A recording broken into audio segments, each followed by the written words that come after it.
ছেলেটাকে জিজ্ঞেস করেন, বাপ, এক ওয়াক্ত নামাজ যে পড়ো না, সারা দিন জন্তু জানোয়ারের মতো ঘুরো আর মোবাইল টিপো, এর শেষ গন্তব্য কোথায়?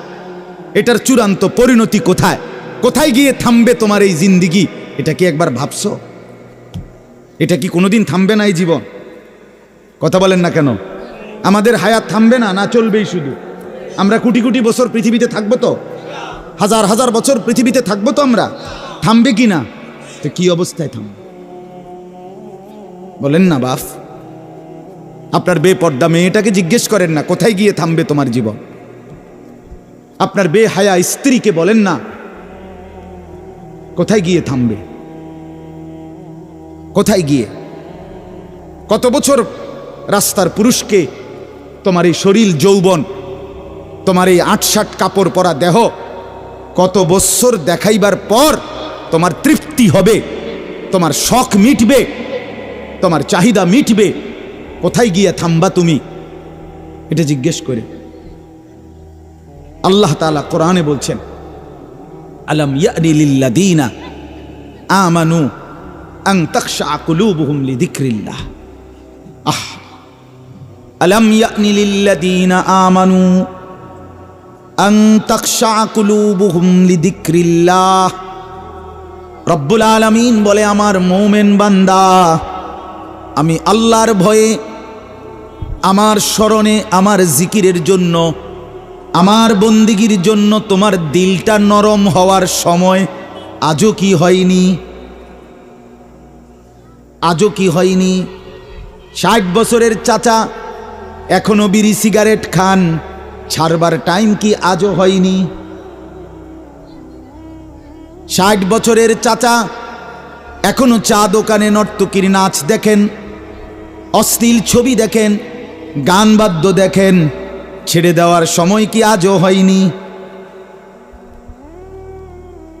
৪০ বছরের মাকে বলেন, ৩০ বছরের মাকে বলেন, বোনকে বলেন, অশ্লীলতার বেহায়াপনা আর বেপর্দা জিন্দিগি ছেড়ে দেওয়ার সময় কি আজও হয়নি?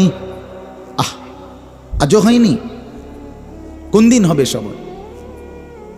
কোন দিন আসবে বুঝ? কোন দিন ফিরবেন? কোন দিন?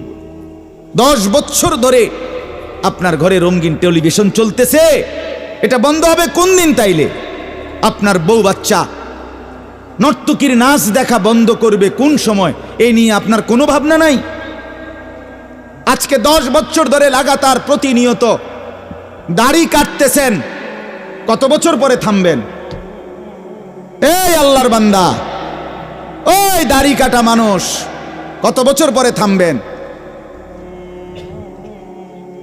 কত বছর নবীকে কষ্ট দেওয়ার পরে আপনার বুঝে আসবে যে এই রসুলকে আপনার দরকার লাগবে সুপারিশের জন্য, হাউজে কাউসারের পানির জন্য, হাসরের ময়দানে হলে সাক্ষাৎ হবে, সেদিন আপনি কি বলবেন?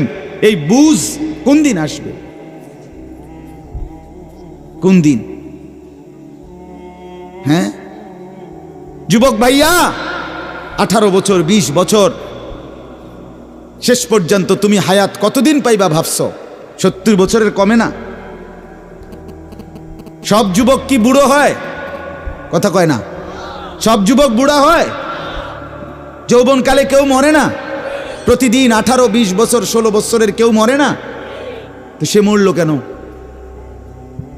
12 বছরের বাচ্চা মরে যায় কেন? 6 বছরের বাচ্চা মরে যায় কেন? এই জন্য বন্ধু আমার, বাপ আমার, পর্দার আড়ালের মারা, বোনেরা, আমি সহ আমরা সবাই আল্লাহর দিকেই ফিরে আসি।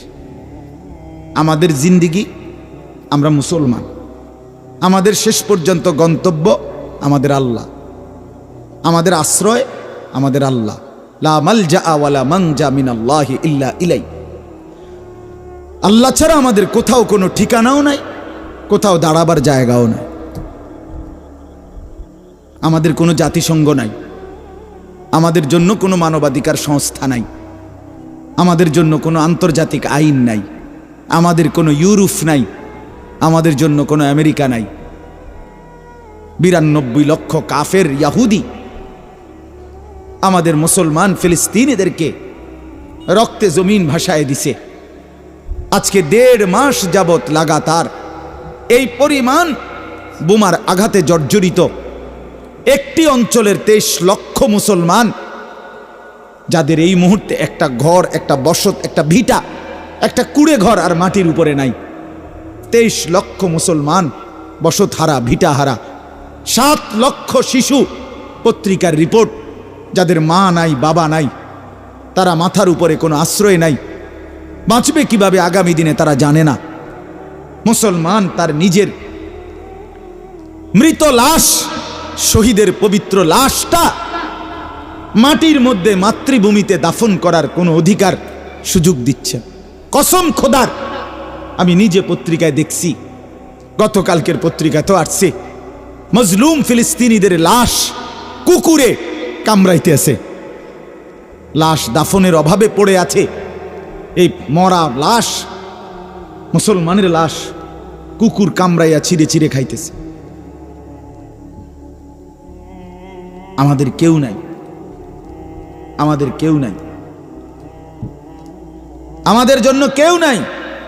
আমাদের আশ্রয়, আমাদের ঠিকানা, আমাদের গন্তব্য, আমাদের সাহায্য, আমাদের বিজয়, আমাদের সফলতা, আমাদের নিরাপত্তা, আমাদের স্বস্তি, আমাদের বেঁচে থাকার অধিকার, আমরা মুসলমান পরিচয় দিয়ে বাঁচতে হলে খোদার কসম, রব্বে কাবার কসম, আরশে আজিমের মুনিব আল্লাহ তাআলার সাথে সম্পর্ক ছাড়া, ঈমান ছাড়া, সেজদা ছাড়া, গোলামি ছাড়া, বন্দিগি ছাড়া, আল্লাহ তাআলার দিকে ফিরে আসা ছাড়া অন্য কারো কাছ থেকে আমাদের নিরাপত্তা মিলবে না, মিলবে না, মিলবে না।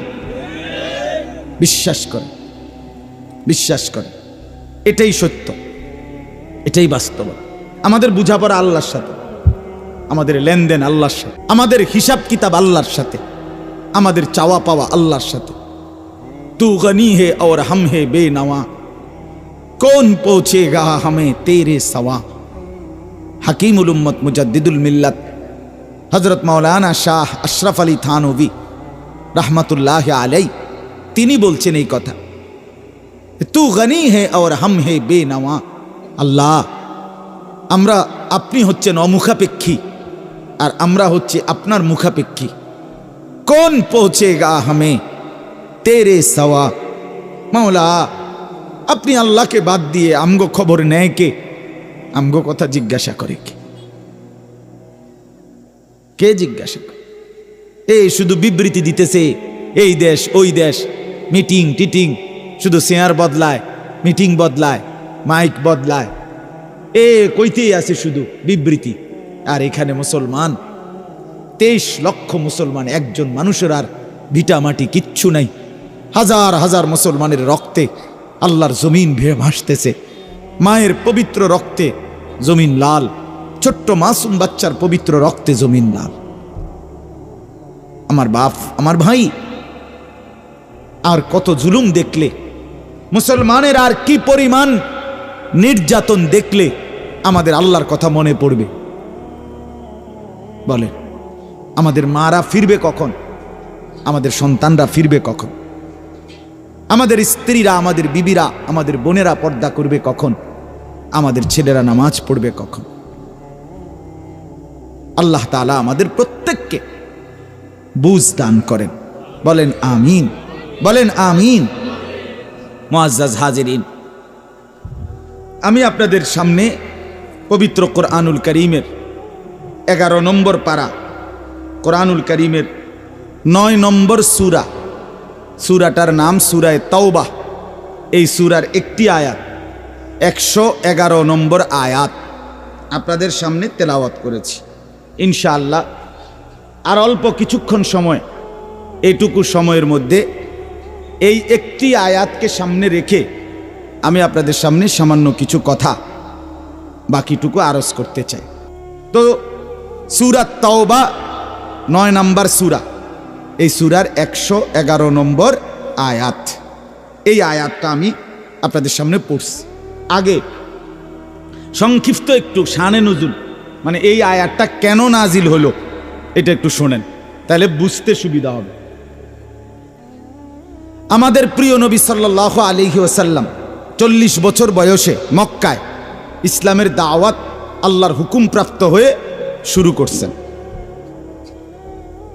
একটানা 13 বছর মক্কায়, 40 থেকে 53, এই 13টি বছর আল্লাহর নবী সাল্লাল্লাহু আলাইহি ওয়াসাল্লাম মক্কায় ইসলামের দাওয়াত দিয়েছেন, কালেমার দাওয়াত দিয়েছেন। এই 13 বছর নবী সাল্লাল্লাহু আলাইহি সাল্লামের উপরে সর্বপ্রকারে যত আইটেমের জুলুম হইতে পারে, নির্যাতন হইতে পারে, বিরোধিতা হইতে পারে, সকল আইটেমে মক্কার কাফেররা, কুরাইশরা প্রিয় নবী সাল্লাল্লাহু আলাইহি সাল্লামের এই দাওয়াতের কাজ, এই তাবলীগের কাজ, আল্লাহর দ্বীন প্রচারের এই কাজে বাধা দিয়েছে প্রতিদিন 13টি বছর। কিন্তু নবী সাল্লাল্লাহু আলাইহি সাল্লামের মজবুত সিদ্ধান্ত ছিল যে কোনো মূল্যে জীবন দেওয়া পর্যন্ত আল্লাহর নবীর ফয়সালা ছিল, আমি আমার এই দাওয়াত, আমার আল্লাহর পক্ষ থেকে এই আদেশ, ঈমানের কালেমার এই আহ্বান আমি 1 মিনিট 1 দিন বন্ধ করব না। ওয়াল্লাহি লা ওয়াদাতুমুশ শামসা ফি ইয়ামিনি ওয়াল কামারা ফি ইয়াসারি ওয়া আমারতুম আন আতরুকা হাদিহি দাওয়া লান আতরুকাহা হাত্তা উনাফিজাহা আও আমুতা ইলাল্লাহ। হাদিসের মধ্যে আছে, নবীজি বলেন, আল্লাহর কসম মক্কাবাসী, যদি তোমরা আমার হাতে, ডান হাতে আসমানের সূর্য এনে দাও, আর বাম হাতে যদি আসমানের চাঁদ এনে দাও, আর বিনিময়ে যদি আমাকে বলো কালেমার দাওয়াত ছেড়ে দিতে, আল্লাহর কসম আমি মুহাম্মদ এই দাওয়াত ছাড়ব না। হাত্তা উনাফিজাহা, এই কালেমা জমিনে প্রতিষ্ঠিত হবে, আও আমুতা ইলাল্লাহ, অথবা আমি জীবন দিয়ে আল্লাহর কাছে চলে যাব, এটাই সমাধান। বিকল্প কোনো অপশন নাই, মাঝখান দিয়ে কোনো সুরত নাই, সমঝোতা নাই।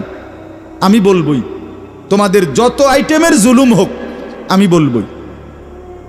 আরেক হাদিসে আছে, হাদিসের অংশ, হাত্তা তানফারিদা সালিফাতি, আল্লাহর নবী বলছে, আমার এই গর্দান আমার দেহ থেকে আলাদা করা পর্যন্ত আমি কালেমার দাওয়াত দিতেই থাকব। আচ্ছা, এটা তো বুঝলেন। এইবার আরেকটা কথা বুঝেন, আমাদের প্রিয় নবী সাল্লাল্লাহু আলাইহি সাল্লাম ওনার জন্মের আগ থেকেই, হযরত ইব্রাহিম আলাইহিস সালামের জামানা থেকেই মক্কার কাবা ঘরের হজ, এই হজ্জের কার্যক্রম ইব্রাহিম আলাইহিস সালামের জামানা থেকেই চালু হয়েছে।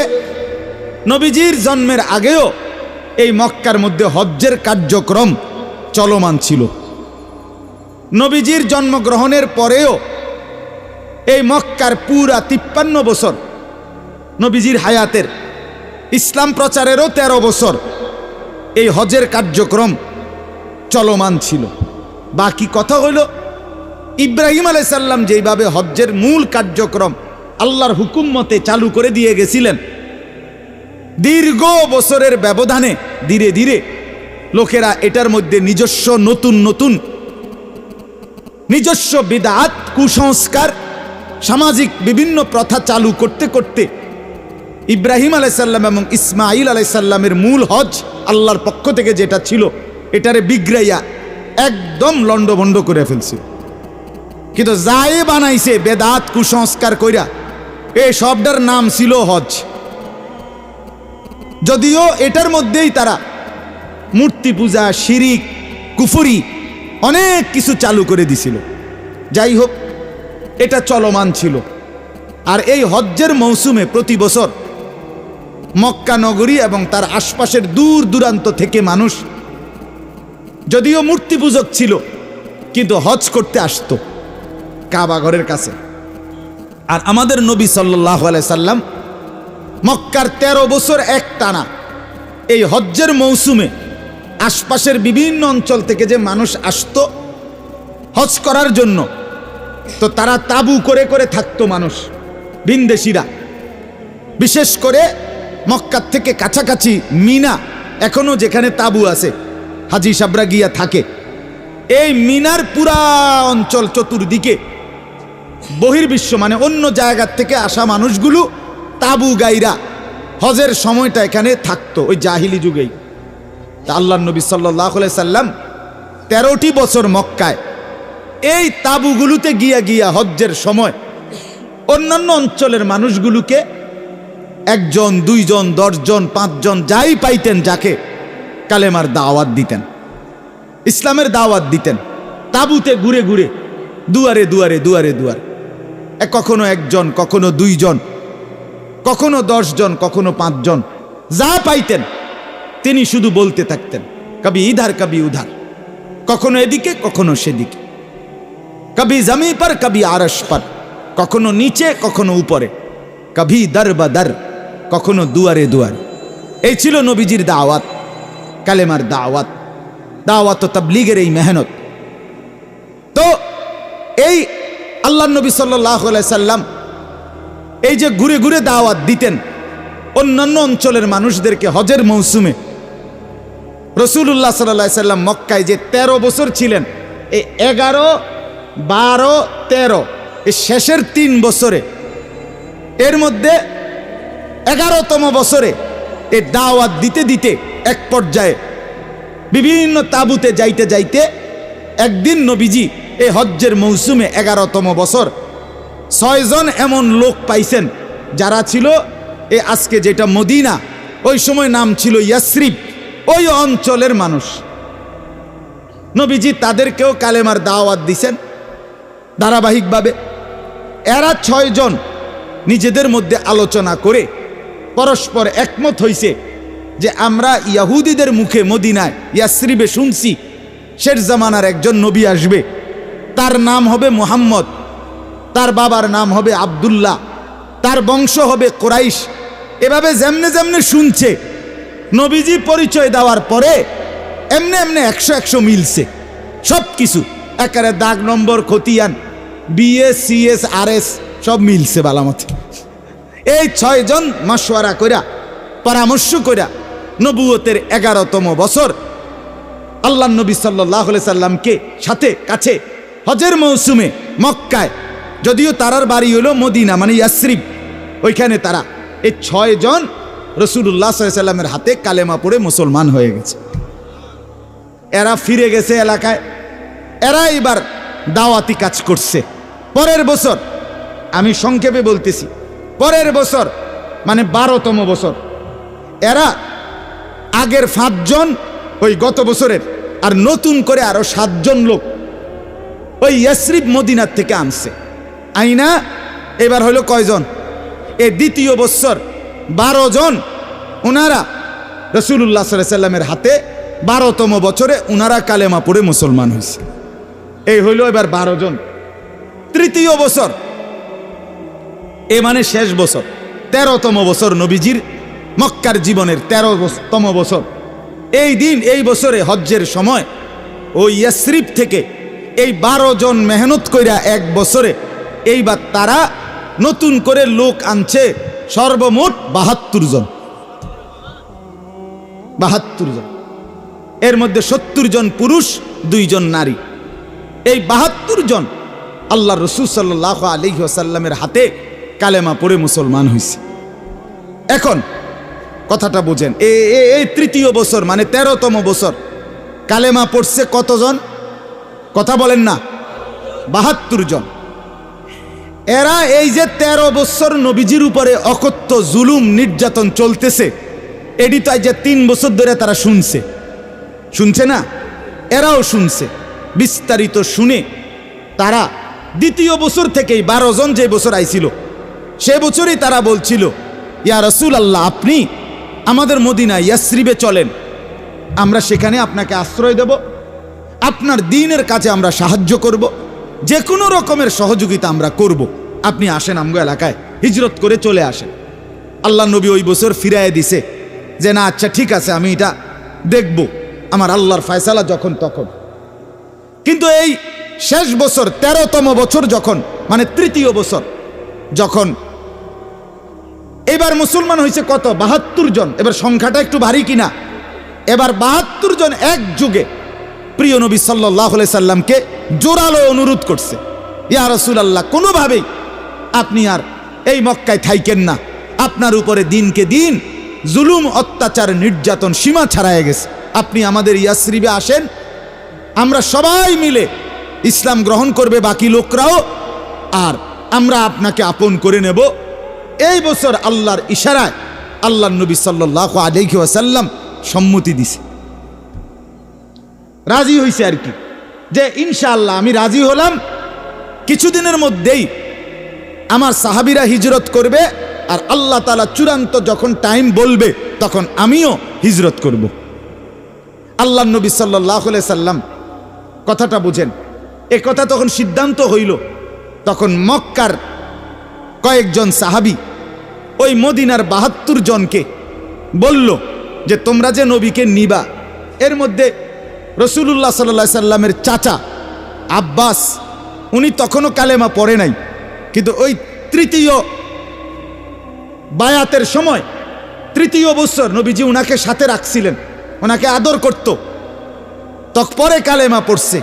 এই চাচা বিশেষ করে বলছে মদিনার এই ইয়াসরিবের ৭২ জনকে যে তোমরা যে আমার ভাতিজা মুহাম্মদকে নিতে চাচ্ছ, গোটা মক্কা সমস্ত কুরাইশ কিন্তু তার বিরুদ্ধে, এখন তাকে যে তোমরা সেখানে নিবা, তাকে নিরাপত্তা দিতে হইলে, আশ্রয় দিতে হইলে তোমরা কিন্তু এই কুরাইশদের, মক্কার লোকদের ভীষণ বিরোধিতার মুখোমুখি হইবা, যুদ্ধ করতে হবে, জান বাজি রেখে, লড়াই করে, জীবন বাজি রেখে রাসূলুল্লাহ সাল্লাল্লাহু আলাইহি সাল্লাম মুহাম্মদকে তোমরা রক্ষা করতে হবে। এখন বুঝে শুন না তোমরা বলো নিবানি, কথা বুঝছেন কি না বলো? আল্লাহর নবী সাল্লাল্লাহু আলাইহি সাল্লামের এই সাহাবীরা ৭২ জন, ওনারা এক বাক্যে বলছে আমরা আমাদের জীবনের সবটুকু দিয়ে হলেও আপনাকে রক্ষা করব, আমরা রাজি, আমরা আমাদের সব দিয়া, আমাদের জান, আমাদের মাল সবটুকু দিয়ে, সর্বস্ব দিয়ে আমরা আপনি এবং আপনার অনুসারী মক্কার মুসলমানদেরকে নিরাপত্তা আশ্রয়ের জন্য যা করতে হয়, জীবন দিতে হলে জীবন দেব, যা বলেন আমরা তাই রাজি, আপনি আসেন। এই সাহাবীরা যখন এ কথা বলছে, নবী সাল্লাল্লাহু আলাইহি সাল্লাম খুব খুশি হয়েছে, আল্লাহর নবী সাল্লাল্লাহু আলাইহি সাল্লামও সম্মতি দিছে। তখন ৭২ জনের মধ্যে একজন সাহাবীর নাম ছিল মদিনার, ওনার নাম হলো আব্দুল্লাহ ইবনে রাওয়াহা রাদিয়াল্লাহু তাআলা আনহু, উনি মদিনার এই ইয়াসরিবের এই ৭২ জনের একজন। উনি আবার দাঁড়াইছে, দাঁড়াইয়া উনি আবার বলছে, হে আল্লাহর নবী মুহাম্মদ, সাফ সাফ আল্লাহর ব্যাপারে আমাদেরকে কি দিতে হবে আর আপনার ব্যাপারে আমরা কি দিতে হবে আপনারে, আপনি আমগো এলাকাত আইলে এটা আবারও ক্লিয়ার পরিষ্কার বলেন, আমরা এই কথার উপরে আপনার হাতে হাত রাইখা বায়াত হইতে রাজি। কাটসাট কথা, মানে আমরাও যাতে কোনো সন্দেহ না রাখেন আর আমরাও যাতে কোনো না ঘাবড়াই, আমরা ডাইরেক্ট আপনার হাত রাখবো, আমরা বায়াত হব, অঙ্গীকারাবদ্ধ হব। আপনি কোন পরিষ্কার কি কইতে চান, কি চান আপনি আমাদের কাছে, কথা বুঝছেন কিনা? আল্লাহ তাআলা, আল্লাহর নবী সাল্লাল্লাহু আলাইহি ওয়াসাল্লাম তখন দুইটা কথা বললেন।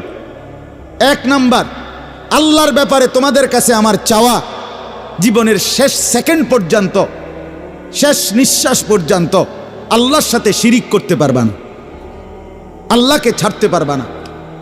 দুই, আমার ব্যাপারে তোমাদের কাছ থেকে আমার ওয়াদা নিতে চাই, আমাকে রক্ষা করতে গিয়ে আমার ইসলামের জন্য তোমরা তোমাদের জান, তোমাদের মাল সবটুকু দিতে, এমনকি শহীদ হওয়ার জন্য যদি রক্ত দিতে হয়, জীবন দিতে হয়, তবু তোমরা দিতে রাজি। এই কথার উপরে তোমরা আমার হাতে বায়াত হবে। খোদার কসম, তাফসীরের মধ্যে আছে, তারিখের মধ্যে আছে, এই ৭২ জন সাহাবী ইয়াসরিবের, ওনারা বলছে, হে আল্লাহর রসুল, আমরা উভয় কথার উপরে রাজি, মৃত্যু পর্যন্ত জবান দিলাম আল্লাহর সাথে শিরিক করব না, জীবনের সবটুকু হারাইতে রাজি, আল্লাহকে হারাবো না। সুবহানাল্লাহ। মুমিন আল্লাহকে হারায় না, মুমিন আল্লাহকে ভোলে না, বাপ ইমানদার আল্লাহকে ভোলে না। আজ আমরা শুধু খাট পালং আর সোফা, আজ আমরা শুধু ঘর বাড়ি আর বিল্ডিং, আজকে শুধু আমরা দুনিয়ার একটু মাতবরি, এটুকুর জন্য আল্লাহকে ছেড়ে দেই, আখেরাতকে ছেড়ে দেই। ৭২ জন সাহাবী মজবুতভাবে বলছে, আল্লাহর সাথে শিরিক করব না, আল্লাহকে ছাড়ব না। দুই, ওনারা বলছে, হে আল্লাহ রসুল সাল্লাল্লাহু আলাইহি সাল্লাম, আমরা পরিষ্কার ওয়াদা দিলাম, আবারও আপনার জন্য, ইসলামের জন্য, বিশেষ করে আপনি নবীর জন্য আমাদের জান, আমাদের সম্পূর্ণ মাল পুরাটাও দেব। এবং আপনি যদি বলেন আপনার জন্য, দ্বীনের জন্য, ইসলামের জন্য, আপনার ইজ্জত, আপনার সম্মান, ইসলামের মর্যাদা রক্ষার জন্য আমাদের প্রিয়র জীবনটুকু আমরা বিলিয়ে দেব, এটা আমরা 100 রাজি, আমরা ওয়াদা দিলাম।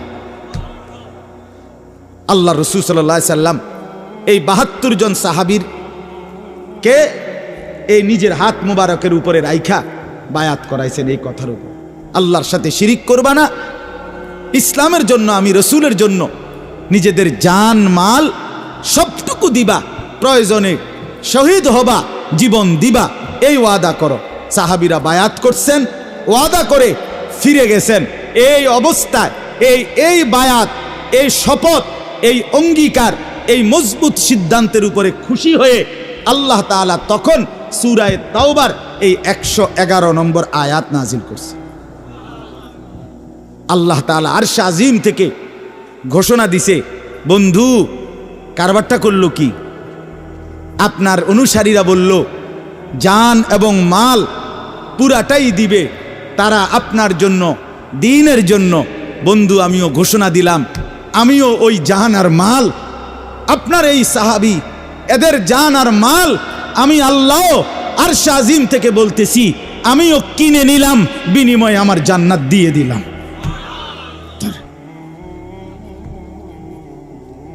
ওরা বলছে জান আর মাল দেবে, আমি আল্লাহ নিলাম, আমি কিনে নিলাম, বিনিময়ে জান্নাত দিয়ে দিলাম। ইন্নাল্লাহ আশতারা, নিশ্চয়ই আল্লাহ কিনে নিয়েছেন, মিনাল মুমিনিনা, ঈমানদারদের থেকে, আনফুসাহুম ওয়া আমওয়ালাহুম, তাদের জান এবং মাল, বিআন্না লাহুমুল জান্নাহ, এই মূল্যে যে তাদেরকে জান্নাত দিয়ে দিবেন। আল্লাহ বলেন বন্ধু এরা ওয়াদা দিয়েছে, ইউকাতিলুনা ফি সাবিলিল্লাহ, তারা জীবনপণ মৃত্যু পর্যন্ত আল্লাহর রাস্তায় জিহাদ করবে, আল্লাহর রাস্তায় জীবন দেবে, আল্লাহর রাস্তায় যুদ্ধ করবে, ঈমান বাঁচানোর জন্য, ইসলামের জন্য তারা যুদ্ধ করবে, জিহাদ করবে, তারা সংগ্রাম করবে। ফায়াকতুলুনা আয়ুকতালুন, কাফের বেঈমানকে মারবে এবং প্রয়োজনে আয়ুকতালুন, নিজেরাও শহীদ হবে। আল্লাহ বলেন আমি এই কথার উপরে খুশি হইলাম, বিনিময়ে আমিও নিলাম, আমার জান্নাতও দিলাম। সুবহানাল্লাহ, ওয়াদান আলাইহি হাক্কান, আল্লাহ বলে এটা কিন্তু আমার পাক্কা ওয়াদা, আমি যে জান্নাত দেমু কইছি এটা আমার পাক্কা ওয়াদা, মজবুত ওয়াদা।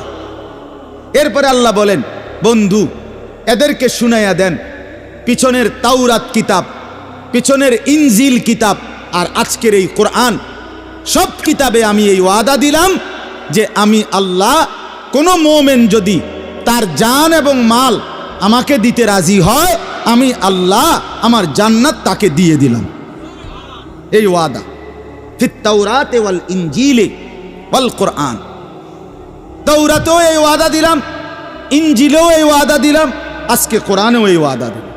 এরপরে আল্লাহ বলেন ওমান আওফা বিআহদিহি মিনাল্লাহ, কেউ যদি আল্লাহকে প্রশ্ন করে আল্লাহ কথা ঠিক থাকবে তো, জান দিমু কিন্তু কইছি, মালও দেব, আপনি জান্নাত দিবেন তো?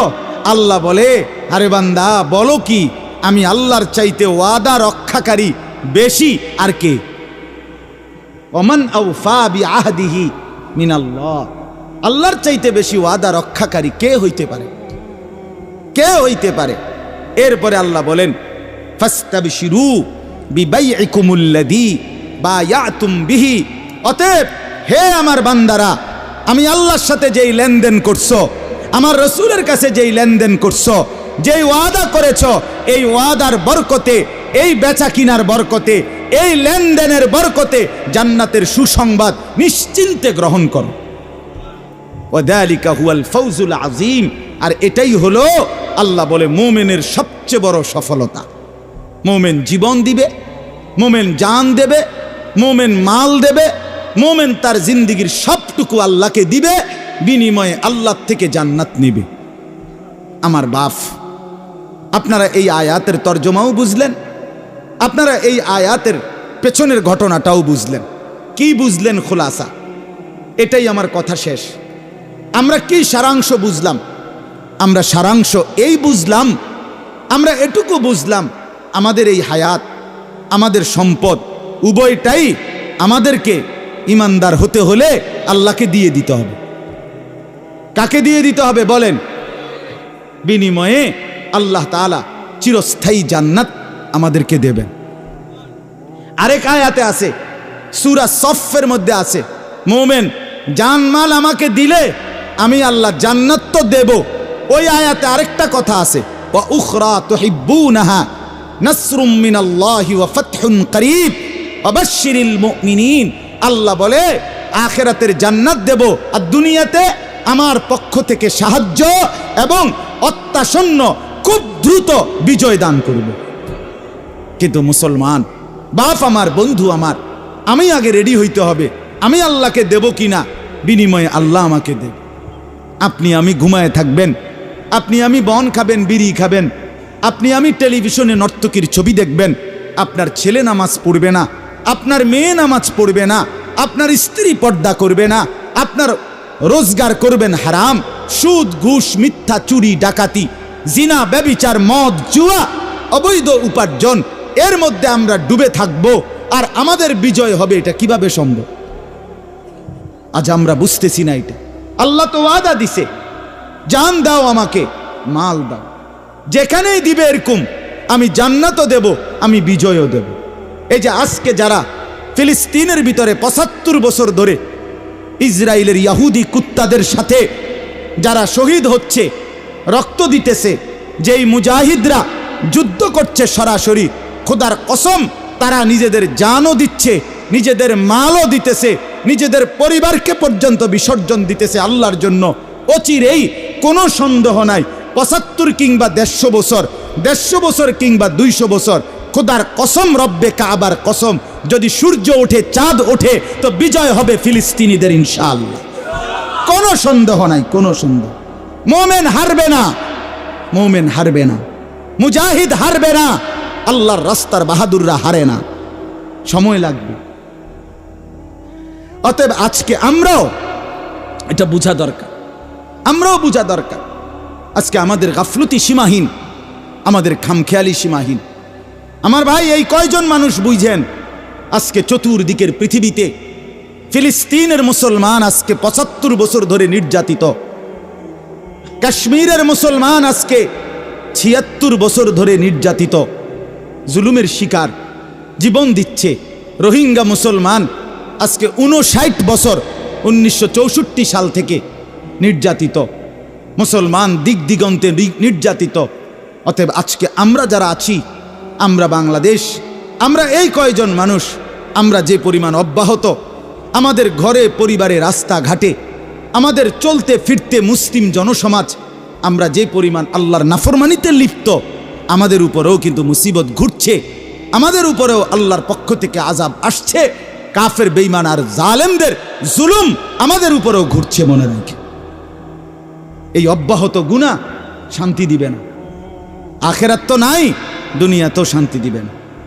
আপনি কল্পনা করেন, ফজরের নামাজে এই মহল্লার আশপাশের একটি ইউনিয়নের একটি গ্রামের 10টা মসজিদে ফজরের নামাজ ঘুরে দেখেন, ফজরের নামাজের মুসল্লি কই? আহা, মুসলমানগুলো কোথায়?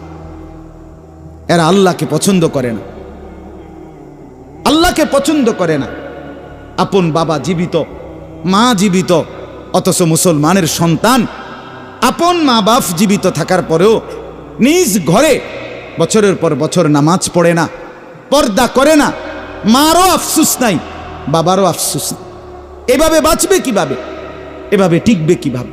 আমি আপনাদের কাছে অনুরোধ করছি, সারা পৃথিবীতে এই মজলুম মুসলমান, আর আল্লাহর ওয়াদা, আমি বিজয় দেব, আমি সাহায্য করব, আমি জান্নাতও দেব, বিনিময়ে জান মাল ঈমান আমল আমাকে দিতে হবে, আমাকে দিতে হবে। এই জন্য আমি অনুরোধ করছি, আমরা প্রত্যেকেই যদি বুঝে থাকি, ভাবতে থাকি, ইসলাম নিয়ে যদি কারো ভাবনা হয়, মজলুম মুসলমান নিয়ে যদি কারো কলিজায় ব্যথা হয়, আমাদের প্রত্যেকের করণীয় আমরা যেন প্রত্যেকেই আল্লাহর দিকে ফিরে আসি। তুবু ইলাল্লাহি জামিআন আইয়ুহাল মুমিনুন। আল্লাহ তাআলা বলেন, হে ঈমানদারগণ, হে মুমিনগণ, তোমরা সকলেই আল্লাহর দিকে ফিরে আসো, আল্লাহর দিকে ফিরে আসো। লাআল্লাকুম তুফলিহুন, তাহলেই তোমরা সফল হবে, তাহলেই তোমরা কামিয়াব হবে। আল্লাহর দিকে না ফিরলে, সেজদা না করিলে, আমরা আল্লাহকে না ডাকলে, আল্লাহর গোলামি না করলে আমাদের বিজয় আসবে না, আমাদের সফলতা আসবে না। আমি অনুরোধ করছি, একজন হলে একজনই বোঝেন, 10 জন হইলে 10 জন বোঝেন। একটা যুবকও যদি বুঝে থাকো বাপ, আমি অনুরোধ করছি, তুমি না ফিরলে, তুমি সেজদা না দিলে, তুমি আল্লাহর নাফরমানি না ছাড়লে ইসলামের বিজয় আসবে না। তুমি উলঙ্গ ছবি দেখলে, নর্তকীর নাচ দেখলে, বেনামাজি জিন্দিগি দিনের পর দিন কাটাইলে, আমার বন্ধু, এভাবে জিন্দিগি আমাদের সুখ আসবে না। আখেরাত তো নাই, দুনিয়াও না। অনুরোধ করলাম, আমরা প্রত্যেকে ইনশাআল্লাহ আল্লাহর দিকে ফিরি। নিজের স্ত্রী, নিজের ছেলে, নিজের মেয়ে, নিজের মা, নিজের বোনকে আল্লাহর বন্দিগি, ঈমান, আমল, পর্দা, পুশিদা, নামাজের উপরে অভ্যস্ত করার চেষ্টা করব। বলেন ইনশাআল্লাহ।